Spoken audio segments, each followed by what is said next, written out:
La guerre, c'est l'enfer, dit-on. Les humains ont conçu des armes pour infliger la souffrance. De petites bombes qui éclatent en centaines d'explosions. Des pièges mutilant des gens bien après la guerre.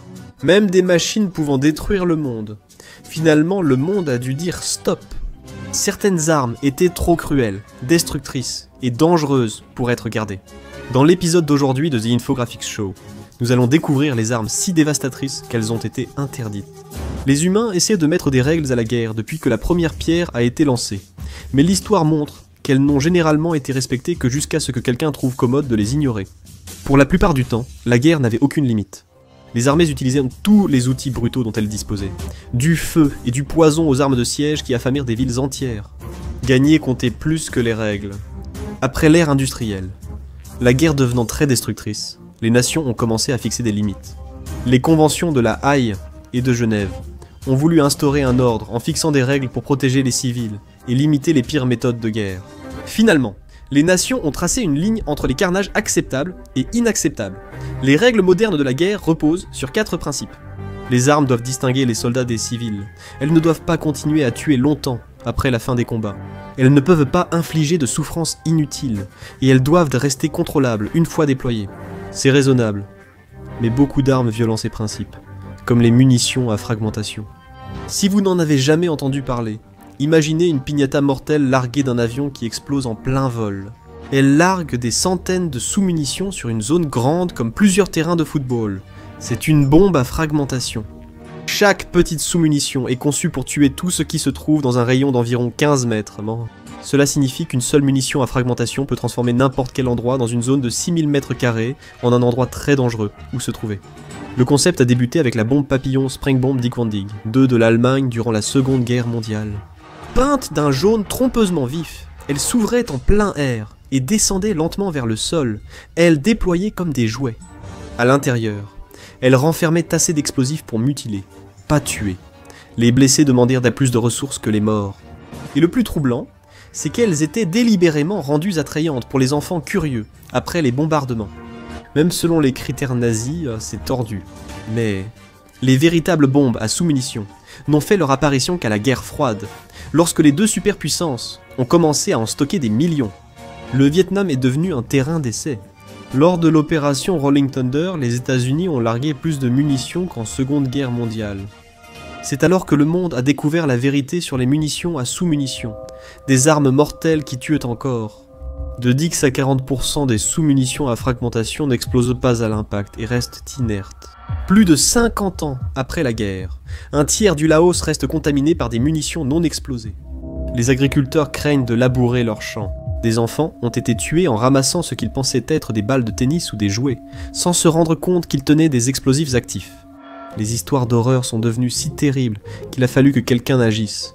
À ce moment, l'Irlande a mené le mouvement pour interdire mondialement les bombes à sous-munitions. En 2008, ils ont dirigé la convention sur les armes à sous-munitions via le processus d'Oslo. 107 pays ont signé, estimant les armes à sous-munitions trop cruelles pour une guerre civilisée. Pendant ce temps, les grandes puissances militaires comme les États-Unis, la Russie et la Chine ont simplement répondu qu'elles préféraient garder leurs armes mortelles. Les États-Unis ont même soutenu que les armes à sous-munitions étaient plus utiles que les alternatives. Malgré l'interdiction mondiale et des années d'indignation, les bombes à sous-munitions reviennent.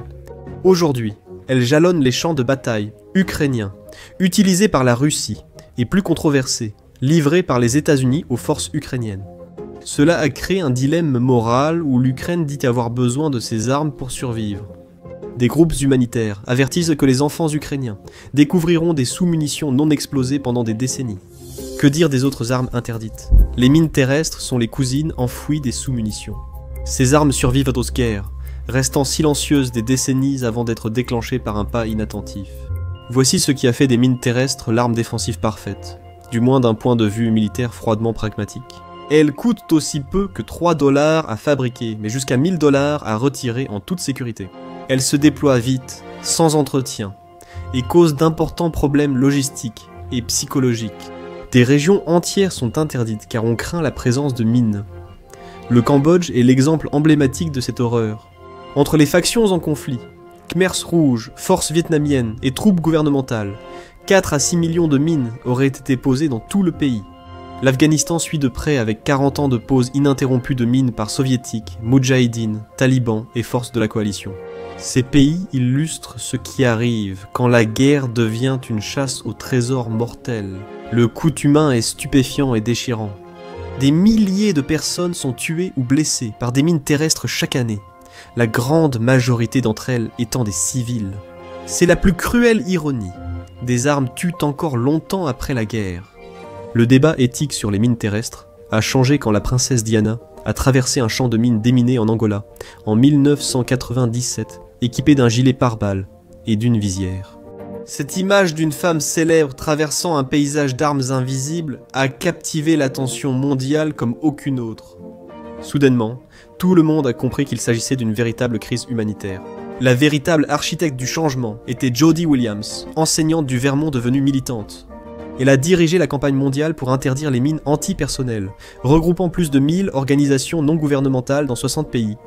Williams et son équipe ont généré un élan irrésistible, inspiré par leur expérience des manifestations anti-guerre du Vietnam étudiante, contournant les canaux diplomatiques traditionnels. Au lieu d'attendre les gouvernements, ils ont lancé des campagnes populaires, rendant impossible pour les responsables d'ignorer la crise des mines antipersonnelles. Ce mouvement citoyen a retenu l'attention de Lloyd Axworthy, ex-ministre canadien des Affaires étrangères, qui a vu une opportunité de changement.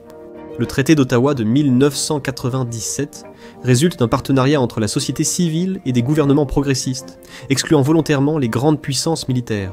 En seulement 14 mois, plus de 100 pays ont signé pour interdire les mines antipersonnelles. Williams a reçu le prix Nobel de la paix pour ses efforts, prouvant qu'un enseignant engagé peut réussir là où des diplomates échouent. À ce jour, 165 États ont ratifié ou adhéré au traité. Mais savez-vous qui ne l'a pas signé? Les suspects habituels.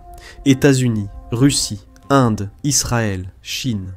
Ils affirmaient encore que les mines terrestres ont une utilité militaire, notamment dans la zone démilitarisée coréenne, où 2 millions de mines contribuent à maintenir un armistice de 70 ans. C'est le paradoxe. Les pays les plus enclins à employer des mines terrestres refusent de les abandonner. Bonne nouvelle. La production de mines a presque cessé chez les pays signataires. Plus de 55 millions de mines stockées ont maintenant été détruites, ce qui est une grande avancée. La mauvaise nouvelle, au rythme actuel, il faudrait un siècle de plus au Cambodge pour être totalement déminé. Étonnamment, le Tonga n'a jamais signé le traité, un mystère diplomatique persistant. Reste à savoir ce que le royaume insulaire du Pacifique compte faire avec des mines antipersonnelles. Il était maintenant temps de parler d'une autre arme mortelle qui viole à peu près tous les principes de la guerre civilisée, le gaz toxique. L'histoire de la guerre chimique industrialisée remonte au 22 avril 1915 près d'Ypres, en Belgique. Les troupes allemandes ont libéré près de 6000 cylindres de gaz chloré, observant un nuage verdâtre jaune de 6 mètres se diriger vers les tranchées alliées.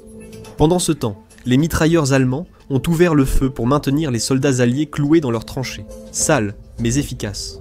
En très peu de temps, plus de 5000 soldats étaient morts ou mourants. La guerre était devenue un film d'horreur où l'ennemi invisible vous volait votre dernier souffle. À partir de ce moment-là, la Première Guerre mondiale est devenue une expérience de chimie à grande échelle, les deux camps développant frénétiquement de nouveaux moyens, toujours plus efficaces, de s'empoisonner mutuellement au gaz. On est passé du chlore au phosgène puis au gaz moutarde, chaque fois plus terrifiant. À la fin de la guerre, les armes chimiques avaient causé 1,3 million de victimes et 90 000 morts. Dans un retournement surprenant, Adolf Hitler, initiateur du génocide moderne et responsable du gazage de millions de personnes, a jugé les armes chimiques trop terribles pour la Seconde Guerre mondiale. Malgré d'importants stocks d'armes chimiques, il ne les a jamais utilisées avec la Wehrmacht. Les raisons font encore débat chez les historiens. Peut-être que cela remonte à sa propre attaque au gaz près d'Ypres, en octobre 1918. Ou peut-être était-ce la peur de représailles alliées avec leurs stocks encore plus importants. Au final, nous ne le saurons jamais. Le tabou d'Hitler a duré jusqu'à la guerre Iran-Irak des années 1980, lorsque Saddam Hussein a ramené les armes chimiques avec une vengeance. Le massacre de Halabja en 1988 a vu plus de 5000 civils kurdes tués en une seule journée. Des familles entières ont été retrouvées mortes, toujours enlacées.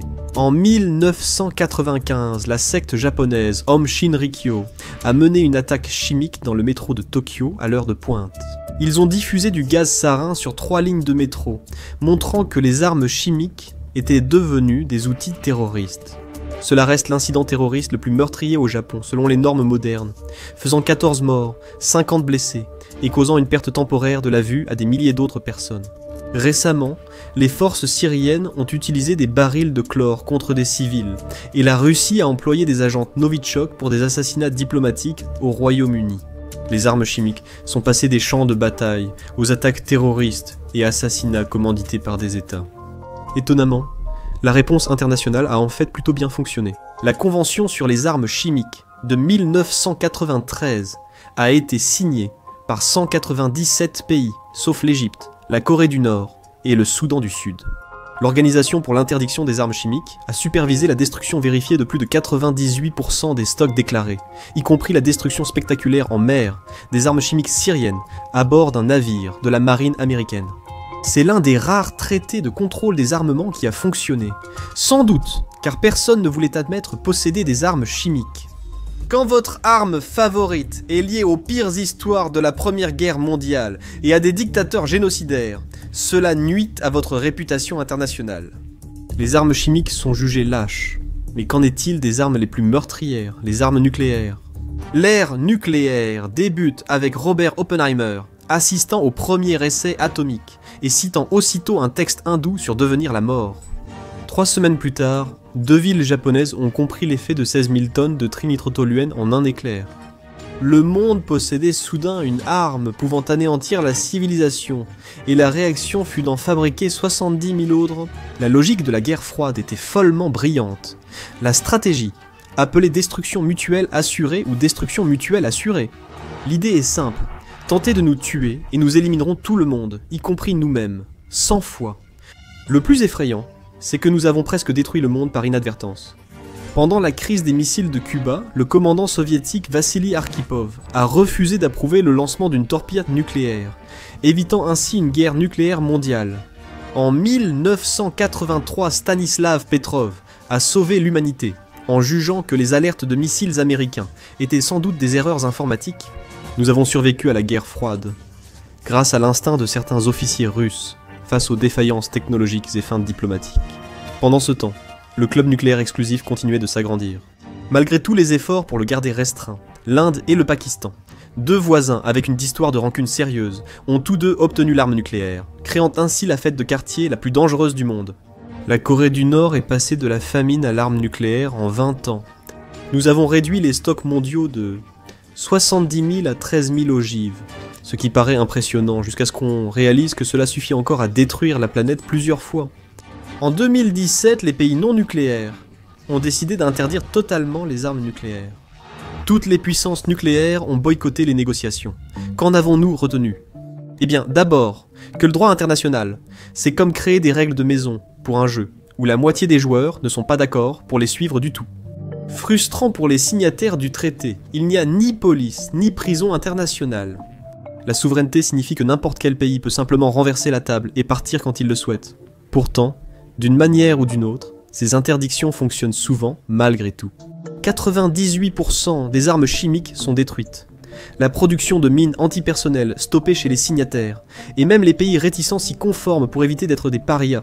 Le problème, c'est que les armes les plus dangereuses restent entre les mains des pays les plus susceptibles de les utiliser. Et ce n'est pas un défaut du système, c'est une caractéristique. Nous avons interdit plus de types d'armes que n'importe quelle génération dans l'histoire, tout en devenant simultanément la première espèce capable de s'anéantir accidentellement. La vraie arme de destruction massive n'était ni chimique, nucléaire ou biologique. C'est sûrement la combinaison imprévisible de l'ingéniosité et de la nature humaine. On peut interdire les outils, mais peut-on se maîtriser soi-même? La réponse à cette épreuve est cruciale, car l'humanité n'aura pas de seconde chance en cas d'échec.